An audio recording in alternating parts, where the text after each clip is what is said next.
Hello and welcome. दोस्तों, आज का टॉपिक एक ऐसा टॉपिक है जिस पे हम पहले भी कई बार बात कर चुके हैं, लेकिन चलिए एक बार फिर उसी बहुत ही इम्पोर्टेंट टॉपिक को एक दूसरी अंदाज से समझने की कोशिश करते हैं। तो आज का जो टॉपिक है वो ये है कि हमारे हमारी जो सेविंग होती है, जो हम पैसा हर महीने सेव करते हैं, उसका सबसे बड़ा एनिमी या उसका सबसे बड़ा दुश्मन कौन होता है हमारी सेविंग का। तो आज इसी टॉपिक पर हम बात करेंगे। तो आज आगे बढ़ने से पहले मैं आपको इस वीडियो के बारे में इंफॉर्मेशन देने की जो शुरुआत है वो एक शेर से करना चाहूँगा। वो शेर ये है कि हम बचाते रहे दीमक से घर अपना, चंद कीड़े कुर्सी के पूरा मुल्क खा गए। तो ये जो शेर है ये बिल्कुल आज के जो हमारा टॉपिक है उस पर ये बिल्कुल परफेक्ट सूट होता है। और वो ऐसे कि मैं आपको उसको आगे समझाता हूँ। तो चलिए टॉपिक पर वापस आते हैं कि हमारी जो सेविंग है उसका सबसे बड़ा जो दुश्मन होता है वो कौन होता है। तो वो है इन्फ्लेशन। इन्फ्लेशन यानी महंगाई। महंगाई जो है वो हमारी सेविंग जो है हमारी उसका सबसे बड़ा दुश्मन होता है। तो और इसको कई बार हम लोग जो है अपनी सेविंग में इसको फैक्टर इन नहीं करते हैं, जिसकी वजह से क्या होता है कि हम पैसे सेव करते रहते हैं और उसकी वैल्यू साल दर साल घटती रहती है। तो इसीलिए मैंने जो ये पिछला शेर है वो इस शेर को सेविंग से लिंक किया है कि हम बचाते रहे दीमक से घर अपना, यानी हम अपनी जो सेविंग को जो है वो बचाते रहे, हर महीना दर महीना सेव करते रहे अपने गोल्स के लिए। लेकिन हुआ क्या कि चंद कीड़े कुर्सी के पूरा मुल्क खा गए। यानी हम तो सिर्फ अपने घर को बचाते रहे, लेकिन हुआ क्या कि ये जो सेविंग जो जिसको मैं यहाँ पे इन्फ्लेशन कह रहा हूँ, वो महंगाई जो है वो पूरा मुल्क खा गई। यानी वो हमारी समझिए कि पूरे जो फाइनेंशियल गोल्स थे, एक नहीं जितने भी फाइनेंशियल गोल्स थे सबको ही डिस्ट्रॉय कर दिया, क्योंकि हमने इस इन्फ्लेशन को अपनी सेविंग में फैक्टर इन नहीं किया। अब ये इन्फ्लेशन अगर हम देखें तो महंगाई ये किस रेट से अभी तक बढ़ी है इंडिया में।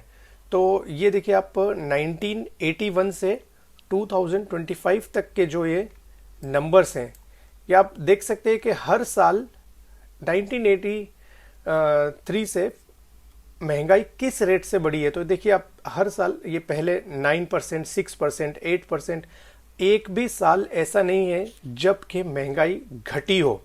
हर साल महंगाई बढ़ती ही है, ये गवर्नमेंट का नंबर है।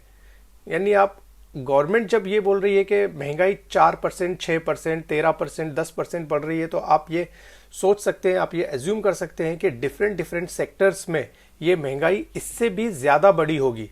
For example food inflation, education inflation, health inflation, lifestyle inflation, ये सब आप समझिए कि जो ये गवर्नमेंट के नंबर है उससे भी ज़्यादा ही बढ़ी होगी।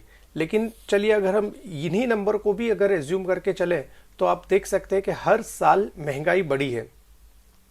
अब इस बढ़ी हुई महंगाई का इम्पैक्ट हमारी सेविंग पे किस तरीके से होता है, ये मैं आपको अगर दिखाऊं तो आप ये देख सकते हैं कि मान लीजिए आपने 2021 में 1 लाख रुपए सेव करके रखे हैं।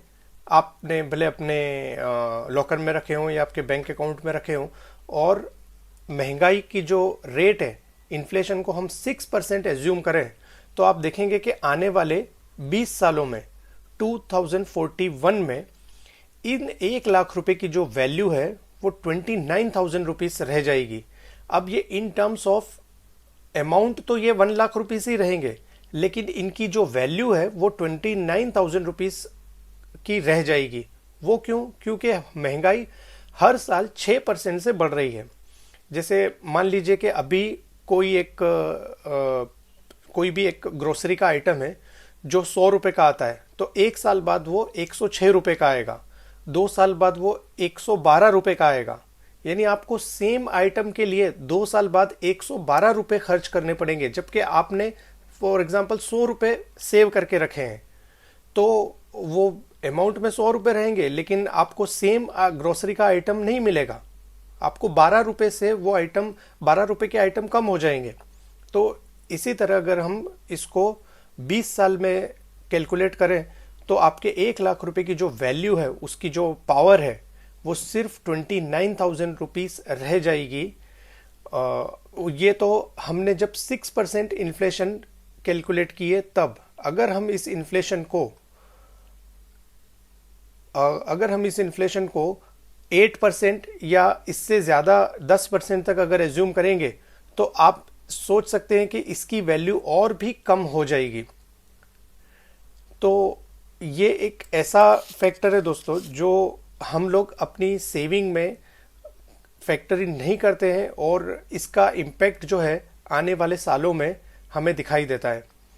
तो अब इससे जो लड़ने का तरीका क्या है, यानी इससे अपनी सेविंग को इन्फ्लेशन से प्रोटेक्ट करने का तरीका क्या है, तो वो ये है कि आप अपने लॉन्ग टर्म के जो फाइनेंशियल गोल्स हैं उनको कैलकुलेट करिए कि आपको कितने पैसे चाहिए, और फिर आप उनको डिफरेंट डिफरेंट एसेट क्लास में इन्वेस्ट कर सकते हैं। जिससे क्या होगा कि वो अपने ये इन्फ्लेशन की वजह से वो अपनी वैल्यू को लूज़ नहीं करेंगे, और न सिर्फ अपनी वैल्यू लूज़ करने से बचाएंगे बल्कि अपनी वैल्यू को इंक्रीज भी करेंगे। तो इसी तरीके से एक एसेट क्लास है जिसमें आप इन्वेस्ट कर सकते हैं अपनी सेविंग को, वो है म्यूचुअल फंड। तो म्यूचुअल फंड जो है वो मार्केट में इन्वेस्ट करते हैं, डिफरेंट डिफरेंट कंपनीज के स्टॉक्स लेते हैं। तो इस तरीके से क्या होता है कि over a period of time जैसे जैसे उन कंपनीज की स्टॉक प्राइसेस बढ़ती है तो आपके म्यूचुअल फंड में भी प्रॉफिट होता है। अब अगर हम हिस्टोरिकल रिटर्न देखें तो आप देख सकते हैं कि मार्केट ने ये फ्रॉम 1990 टिल जुलाई 2024 ये मार्केट 14.1% से बढ़ा है।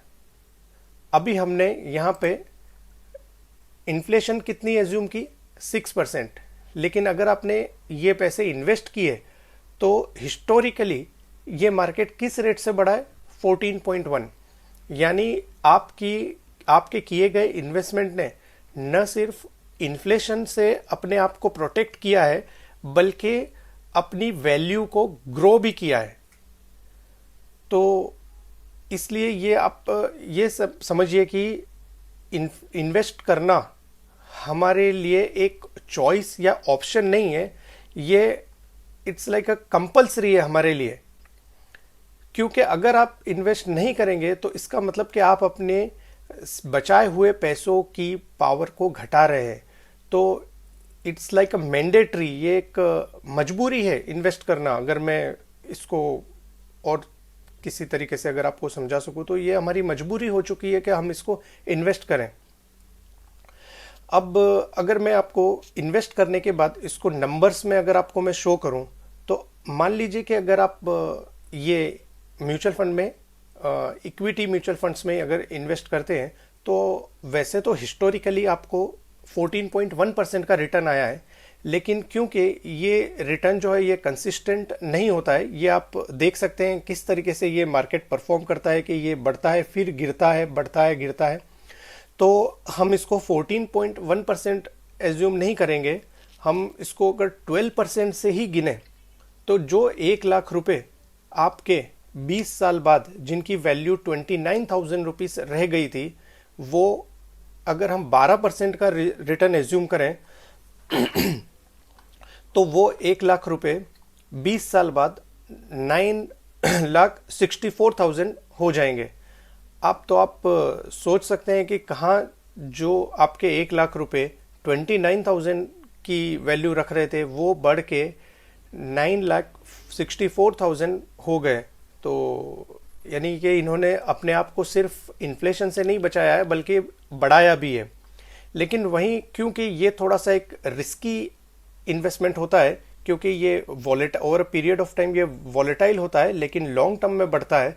तो अगर आप अपने सेविंग पे ज़्यादा रिस्क नहीं लेना चाहते हैं और एक सेफ इंस्ट्रूमेंट में अगर इन्वेस्ट करना चाहते हैं, तो वो आपको लगभग जिस रेट से इन्फ्लेशन बढ़ती है उसी रेट से आपको रिटर्न देगा। लेकिन इसका बेनिफिट ये होगा कि ये इस तरीके से वॉलेटाइल नहीं होगा, इसका जो रिटर्न आएगा ये एकदम इस तरीके से कंसिस्टेंट रिटर्न आएगा।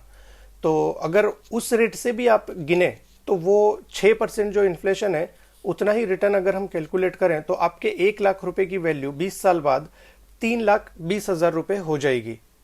तो यहाँ पे आपने क्या किया कि अपनी जो सेविंग है उसकी वैल्यू को आपने घटने से बचा लिया। तो अब ये आप पर डिपेंड करता है कि आप अपनी सेविंग की वैल्यू को इन्फ्लेशन से सिर्फ प्रोटेक्ट करना चाहते हैं या आप उसको प्रोटेक्ट करने के साथ साथ उसको बढ़ाना भी चाहते हैं। तो ये कम्प्लीटली आपकी चॉइस है। मैं आपको सजेस्ट करूंगा कि अगर आपका फाइनेंशियल गोल जो है वो बहुत दूर है, 5 साल 10 साल 15 साल 20 साल अगर दूर है, तो आपको ये सेफ इंस्ट्रूमेंट के बजाय उस पर आपको थोड़ा सा रिस्की एसेट में आपको इन्वेस्ट करना चाहिए, जिससे आपको इन्फ्लेशन बीटिंग रिटर्न आए, यानी इन्फ्लेशन जिस रेट से महंगाई बढ़ रही है उससे आपको ज़्यादा रिटर्न आए। क्योंकि आपको इस पैसे की ज़रूरत अभी नहीं, आने वाले कुछ सालों के बाद है। तो आप उस पर थोड़ा सा अपने रिस्क एपेटाइट, अपने रिस्क लेने की कैपेसिटी के हिसाब से आप उस पर रिस्क लेके इन्वेस्ट कर सकते हैं। तो यही एक आज के टॉपिक में आपको जो दिखाने का जो पर्पस था वो ये कि ये इन्फ्लेशन एक ऐसा एनिमी हमारे लाइफ में है, एक ऐसा दुश्मन है जो धीरे धीरे हमारी सेविंग को खाता जाता है और हमारे फाइनेंशियल गोल्स को डिस्ट्रॉय कर देता है। तो आप भी अपनी सेविंग शुरू करें और उसको एसआईपी के थ्रू शुरू करें। अगर आप लमसम नहीं कर सकते हैं तो आप एसआईपी के थ्रू अपनी सेविंग शुरू करें। और जब एसआईपी करके आप एक अच्छा सा कॉर्पस बना लें तो उसको आप एसडब्ल्यूपी के थ्रू विड्रॉ करें। अब ये एसआईपी क्या है और एसडब्ल्यू क्या है, ये आप हमारे चैनल पे जाके वीडियोस में देख सकते हैं। हमने इन सब पर वीडियोस बनाए हुए हैं।